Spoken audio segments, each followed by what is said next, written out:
Leghorn. Wally was happy to have a new rooster in the yard, until he became convinced that the rooster wanted to kill him. I was 6 when my mother told me she was buying 5 hens and a rooster for our backyard. She had always liked chickens, she said, and wanted to raise some baby chicks. I didn't know much about chickens, but I never would have imagined the terror they would bring. My father and I built the hen house and the wire chicken yard in a weekend. The 5 hens and the rooster arrived the following Tuesday. When I returned from school that afternoon, they were strutting about the pen and picking through the grass. Not caring much for hens, or any females at that age, I took to the rooster and named him Leghorn. Leghorn was the meanest looking animal I'd ever laid eyes on. He was about half as tall as myself, rust-colored, and probably would have been a crime boss had he been a person. Leghorn had a way of standing up next to the chicken wire and staring sideways, never blinking, as still as he were stuffed.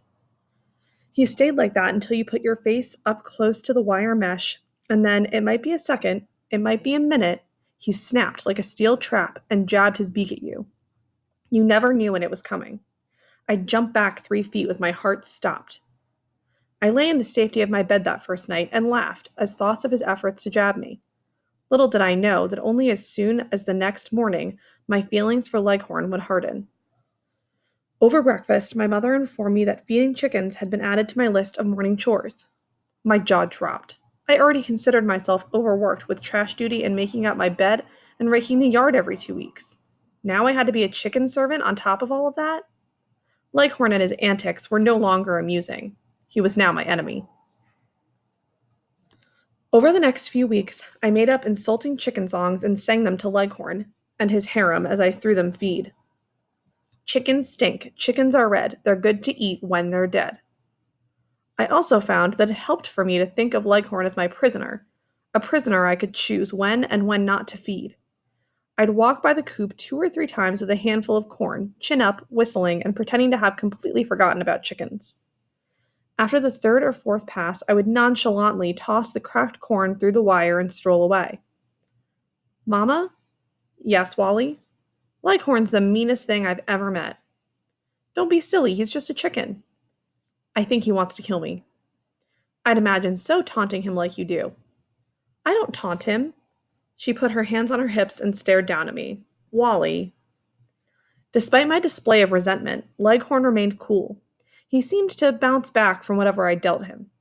Sometimes I worried that he was even becoming stronger, like a prisoner who lifts weights and conditions his mind for survival. Not only did he try to jab me through the fence, but he began charging and feinting like a boxer. At night, I began to have strange dreams of fighting Leghorns that had grown smart and escaped. I'd wake with my hands flailing in the air before realizing it was all a dream. Eventually, I'd remember that Leghorn was out there in the darkness behind the chicken wire and that I didn't ever have to go in there with him. Little did I understand Leghorn's ingenuity. My crime boss partner of war had already taken several wives. I think he must have known that as soon as my mother discovered eggs in the chicken house, she was going to make me check for baby chicks each morning, which meant I had to enter the coop with the dreaded Leghorn. The first morning after the eggs were discovered, he wore a look of confidence that I'd never seen. As I walked to the door of the hen house, he strutted tall and proud around the corner to his entrance. I heard his sharp talons scratch across the wood threshold, and imagined his stopping just on the other side of the door that I had open. I remained outside for several minutes, hands resting on the latch, envisioning Leghorn crouched like a runner, waiting for the gunshot. As the minutes passed, I thought that maybe I even heard him breathing in there, maybe smelled him. Leghorn? I called. There was no answer. Leghorn, get away from the door. Still no answer. I'm the boss of you and you know it. I heard a scratching sound inside. I imagined his feet pawing at the dirt like an angry bull's. I pulled my hand away from the door and walked around the chicken yard. From there, I was able to see into the back of the hen house where Leghorn's entrance was. As I kept walking, Leghorn strolled out into the yard, shadowing me. I stopped. He stopped. I took 2 more steps. He took 2 steps.